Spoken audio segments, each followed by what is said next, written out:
Assalamualaikum warahmatullahi wabarakatuh dan salam sejahtera.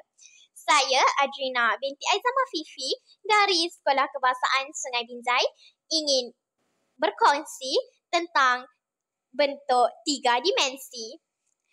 Mula-mula saya akan perkenalkan dahulu bentuk 3 dimensi. Yang pertama, kita ada kubus. Yang kedua, kita ada kuboid. Yang ketiga, kita ada piramid.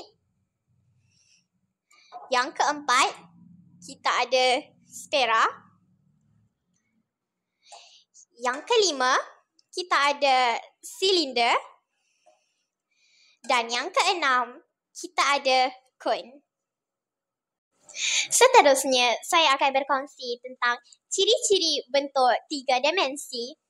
Pertama, kita ada kubus yang mempunyai permukaan rata, bucu dan juga sisi.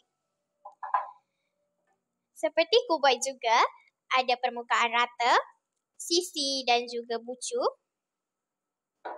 Untuk piramid, ia terdapat permukaan rata, sisi dan bucu.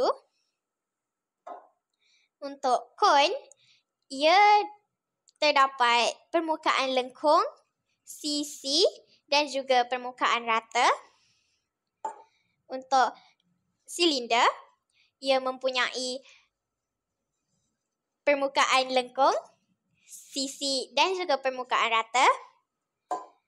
Dan sphere pula hanya mempunyai permukaan lengkung. Semoga perkongsian saya pada hari ini dapat memberi manfaat kepada kawan-kawan semua tentang bentuk 3 dimensi.